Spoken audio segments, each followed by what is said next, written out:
Iran अमेरिकेमध्ये गेल्या महिनाभरापासून सुरू असलेल्या युद्धाला अखेर विराम मिळालाय। युद्धविरामाची घोषणा केल्यानंतर जागतिक बाजारात मोठ्या घडामोडी पाहायला मिळत आहेत। कच्च्या तेलाच्या दरात मोठी घसरण झाली आहे, त्यामुळे पेट्रोल डिझेलच्या दरात घसरण होण्याची शक्यता आहे। तर दुसरीकडे सोनं चांदीच्या दरामध्ये वाढ झाल्याचं आपल्याला पाहायला मिळतंय। जळगावच्या सुवर्णनगरीत सोनं चांदीच्या दरात मोठा बदल झालाय। सोनं चांदीच्या दरात आज मोठी वाढ झाल्यामुळे ग्राहकांमध्ये नाराजी पाहायला मिळते। इराण अमेरिका किंवा मध्य पूर्वेतील युद्धविरामाच्या बातम्यानंतर आंतरराष्ट्रीय बाजारात अनिश्चितता कमी होऊन आता सोन्या चांदीच्या दरात मोठी उसळी पाहायला मिळते। युद्धाच्या काळात शेअर बाजार कोसळल्यामुळे आणि सुरक्षित गुंतवणूक म्हणून मागणी वाढल्यामुळे अनेकदा युद्ध थांबल्यानंतर सोन्याचे भाव उच्चांकी पातळीवर पोहोचतात, ज्यामुळे गुंतवणूकदार पुन्हा धातूंकडे वळतात। गेल्या काही दिवसांपासून संपूर्ण जगाला वेठीला धरणारं आणि एका मोठ्या विध्वंसाच्या दिशेनं वाटचाल सुरू असलेलं इराण आणि अमेरिका यांच्यातील युद्ध अखेर तात्पुरतं थांबलंय।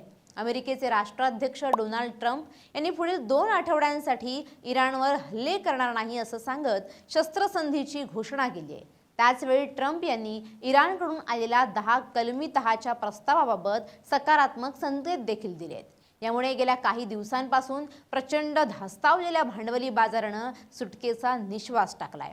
अमेरिका आणि इराण यांच्यात शस्त्रसंधी होताच भारतीय शेअर बाजारात मोठी उसळी पाहायला मिळाली आहे। याशिवाय भारतीय गुंतवणूकदारांच्या जिव्हाळ्याचा विषय असलेला सोनं आणि चांदीच्या दरातही मोठी वाढ होताना पाहायला मिळते। इराण अमेरिका यांच्यातील शस्त्रसंधीच्या घोषणेनंतर बुधवारी सकाळी वायदे बाजार उघडताच सोनं आणि चांदीच्या भावात मोठे बदल पाहायला मिळाले। याशिवाय स्थानिक बाजारपेठांमध्येही सोनं आणि चांदीचा भाव वाढलाय। मंगळवारी जीएसटी वगळता सोन्याचा भाव 1,47,500 रुपये इतका होता। तो बुधवारी 3,000 रुपयांनी वाढून 1,51,500 रुपयांवर पोहोचलाय। तर चांदीच्या दरात किलो मागे 10,000 रुपयांची वाढ पाहायला मिळते। काल 1 किलो चांदीचा भाव 2,37,000 इतका होता। तो बुधवारी सकाळी थेट 2,47,000 जाऊन पोहोचलाय। इराण अमेरिका युद्ध आता समाप्तीच्या दिशेने वाटचाल करू लागल्याने आगामी काळात सोन्याच्या भावात आणखी उसळी पाहायला मिळू शकते असा अंदाज सुवर्ण व्यावसायिकांकडून वर्तवला जातोय।